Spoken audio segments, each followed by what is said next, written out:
Ahoy, me hearties, and welcome to the Pirate Republic. Today is Friday, November 28th, Black Friday, and I have a couple of Black Friday stories for you that happened in pirate history. So buckle in, grab those cutlasses, and let's get ready to set sail on the seas, the Caribbean seas. About 60 miles off the coast of Martinique, a massive French slaver that was called the La Concorde drifted under the Caribbean sun. She was armed and spacious and heavy with supplies. Yet she was cursed with one fatal weakness. Half of the crew lay sick with scurvy and dysentery, along with most of the slaves that were down below. The luck of the deal, the Black Friday deal, was not on their side, but it was on one pirate's side. Enter Edward Thatch, better known as Blackbeard, aboard his swift sloop, the Adventure. When he saw La Concorde drifting in the ocean, he hoisted his black flag, a grinning skeleton with a spear, and bore down on the French vessel like a devil coming to collect a debt. The moment that the La Concorde saw Blackbeard's flag, the crew didn't even try to fight.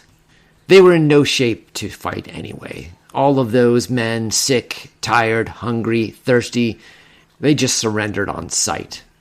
Of its original 75 crew members, 17 were dead, another 30 were confined to sickbay. The French had even removed many of their cannons to make room for additional human cargo. So Blackbeard took the ship without a fight. He also conscripted 10 of the Frenchmen to his own crew, and then accepted 4 more who came aboard voluntarily. A practical man, he focused on the professionals, the skilled craftsmen, including a chief surgeon and 2 of his assistants.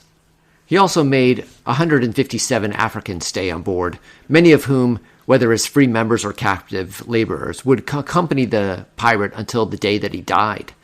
Blackbeard and his men soon refitted the slaver into a pirate war machine. He rechristened the ship the Queen Anne's Revenge. It was a 200-ton, 40-gun, 3-masted frigate, and it became the flagship of Blackbeard's mighty flotilla that soon grew to 4 armed vessels and about 400 men. The ship didn't just make him a match for the strongest naval forces of the day, it made him practically invincible. Most reports of Blackbeard's activities aboard the Queen Anne's Revenge came from crews and colonial governors who encountered him, many of whom likely exaggerated the pirates' number and force and weapons in their embarrassment at being overpowered. The governor of Bermuda, for instance, made the extremely unlikely claim that Blackbeard's crew numbered in 700s. In reality, the Queen's Anne Revenge probably carried about 200 men. Blackbeard did bolster the ship's firepower after taking control of it, adding more than a dozen extra cannons to the vessel. Blackbeard cruised the Caribbean on the Queen Anne's Revenge, raiding vessels off the coast of St. Vincent, St. Lucia, and Antigua.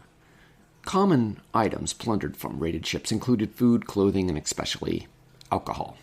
In the early 1718s, Blackbeard added to his fleet 2 new sloops, David Harriot's Adventure, and a captured Spanish ship. In May of that year, the group blockaded the ports of Charleston, South Carolina for almost a week. They took hostages and demanded ransom of medicine in exchange for the hostage return. The blockade of Charleston was Blackbeard's last major act aboard the Queen Anne's Revenge. Approaching North Carolina, the ship caught on a sandbar near Beaufort Inlet and sank. There it would remain for 150 years.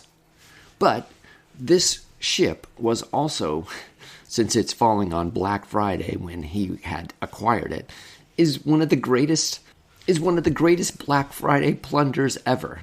An amazing free, because they just gave it up without a fight, pirate ship of an immense size and capability. If you're a fan of Blackbeard, I do want to point out that he is the main character of my books in the Storm of Time series. They're pirate time travel novels. The first one is Pirates of the Wild West, where the group of pirates that included Blackbeard and Bonny and Mary Read and Calico Jack and others are transported in time to San Francisco, 1873. In the second book, the pirates that survive are transported to World War II era. They wind up at the start of the U.S. entrance to World War II, which was Pearl Harbor. If you're a fan of pirates, you're going to enjoy this adventure. Also, we do put out a weekly newsletter. It comes out every Friday. It's called The Pirate Republic, just like the title of this podcast.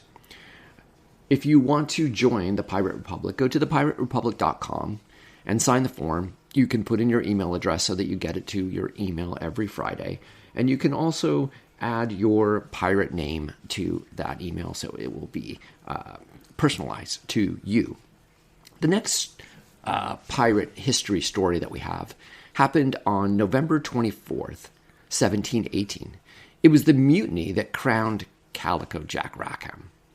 Fog draped the mast like a thief's cloak when damnation came for old Charles Vane. He was the current captain of this ship. The sea held its breath as a French man-of-war drifted into view under the morning's pale light, a hulking beast of war and wealth. For a moment, all thought of gold and gunpowder died, because this ship was huge, and it was well armed. Vane had cold fear in his eyes. He ordered the fleet to retreat. He did not want to mess with this. But not all men sailed with that fear in their hearts.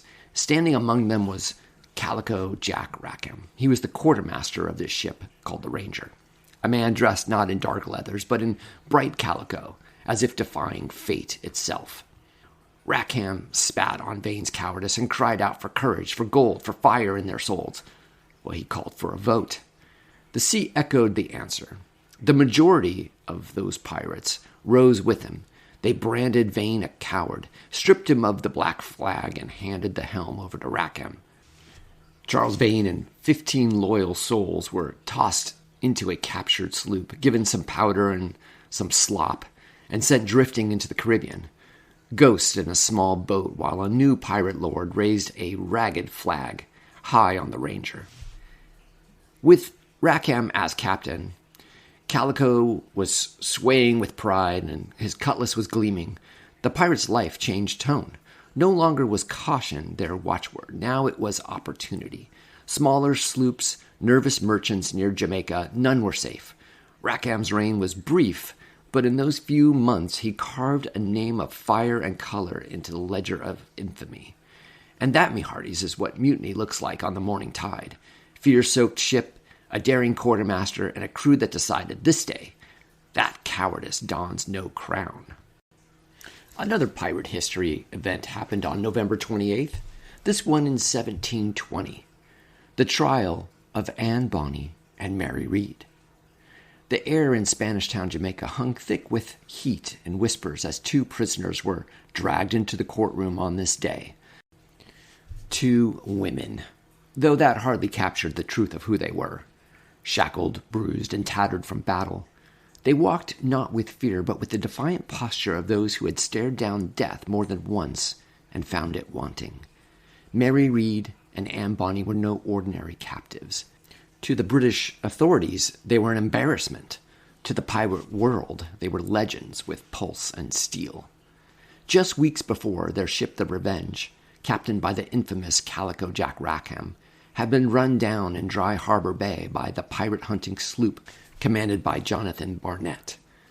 Most of Rackham's crew, deep in their rum cups, surrendered without a meaningful fight, but not Anne and not Mary. Witnesses later testified the two women fought with fury beyond human nature, firing pistols, swinging cutlasses, and screaming at their drunken shipmates to come up and fight like men. When the enemy crew finally boarded, they found the pair still battling, cursing, and refusing to bend. Anne and Mary didn't lose, they were simply outnumbered.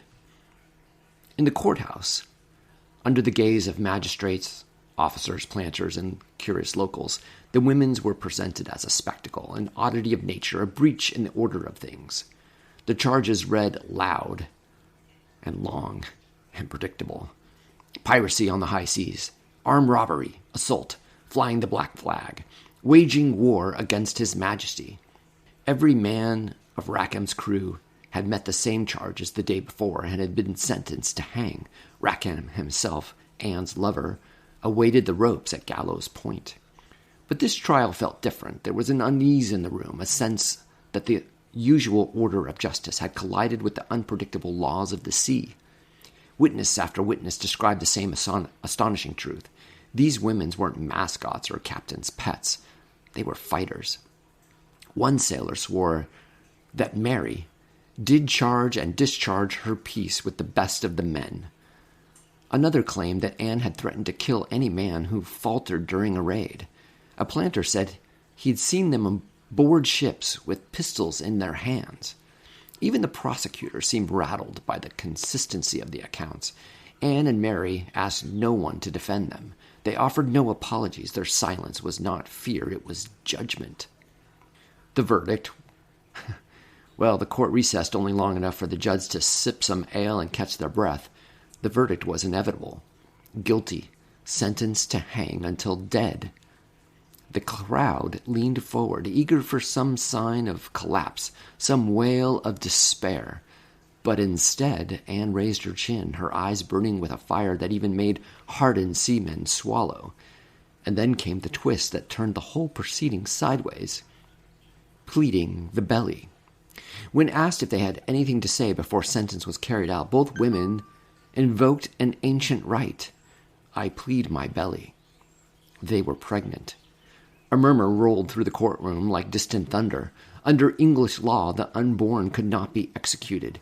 Even pirates' children had the rights the crown dared not violate. A midwife examined them both and confirmed it, both quick with child. The judge's face twisted with frustration. He could condemn them, but he could not kill them. The execution was stayed. Calico Jack would hang the following morning, the tropical sun baking his body as it swayed from the gallows. Anne was allowed a final visit. Her words to him were cold, sharp, and immortal. If you had fought like a man, you needn't be hung like a dog. Well, Mary Read never left the prison alive. Fever claimed her before the birth of the child. She was buried in a courtyard, recorded only as Mary Read, pirate. Anne Bonny, however, vanished from the record. Some say her wealthy father in Nassau paid for her release. Some claim she escaped. Others whispered she returned quietly to the colonies, remarried, raised children, and lived a long life under another name. Whatever the truth, neither gallows, empire, nor history could extinguish the legend of these two women who stood before British justice and refused to bow. So, on November 28th, over 3 centuries ago, Mary Read and Anne Bonny reminded the world that piracy wasn't merely the domain of desperate men. It belonged to the bold, the relentless, the ones who chose freedom even at the edge of a rope. And the sea, and us, have never forgot them. I love this story. This is an amazing piece of history.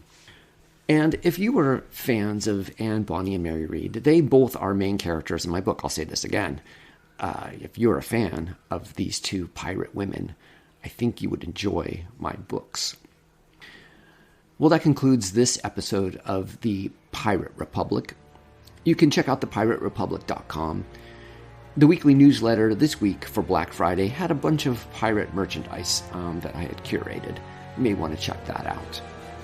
Go to thepiraterepublic.com and subscribe for the emails. Until next time, fair winds, mates.